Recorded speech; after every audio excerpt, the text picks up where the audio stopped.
Kuzusampo students, how are you feeling today? We all know that it's been quite a long time that we have been either listening to or watching the news on the global pandemic. Today's global issue has taken a toll on our thought patterns, our emotional health, and our behaviors. For instance, watching news on the coronavirus pandemic has been found to be continuously brainwashing many of us, taking our time and energy. What we are actually doing unconsciously is feeding our mind with the stuff that we already know. Some required information must be acquired, and most importantly, the appropriate time to watch the television needs to be taken into consideration. Having said that, our mind is said to be in its purest state, especially in the early hours of the day when it has the capacity to absorb so much from the environment that we live in. So anything that we are fed with in the morning will have a great influence on us to decide the kind of day that we will live through and the state of our mental and physical health altogether. Therefore, we cannot take the risk of letting any disturbing thoughts poison our mental states and ruin our day, because we become what we are fed with. Instead, we need to program our mind before somebody else does it for us.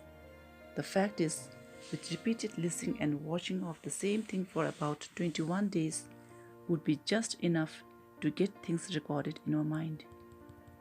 The effect on our mind is so intense that it will have a huge impact on the way we carry ourselves for now, in the present, and in the future.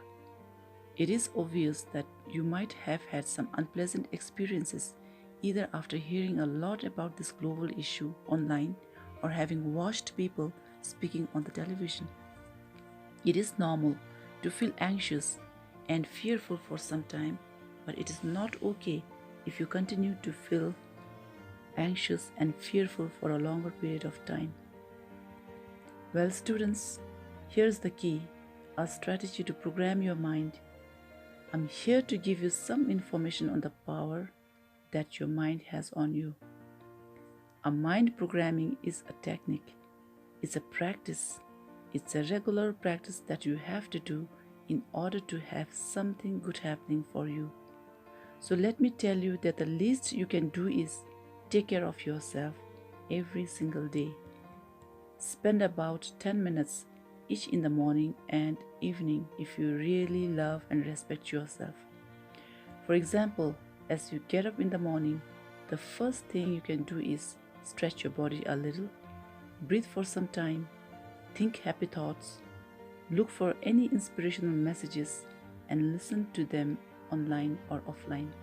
Say some prayers that you know. You can even say a few lines that you are grateful for, because there are so many things that we should be grateful for. It can be you all getting an opportunity to study online, for instance. As for me, I'm grateful for being alive, breathing at this very moment. I'm also grateful for being able to speak to you now. So, when you're filled with the energy of gratitude, you also get the energy of confidence, contentment, and strength to face the world of any sorts of crisis. Now, coming back to your routine, you may start with 1 or 2 activities on the first and the second day, and as you become more comfortable doing, you may then incorporate other remaining into your routine. Remember, a healthy mind is a healthy body. It means if we are mentally healthy, we can be physically healthy too. But we cannot be called physically fit if we are not well emotionally. Thus, our mental states are important to have a healthy physical body. Cut in chase, students. Take care. Be mindful of what you do. With love, I'm signing off.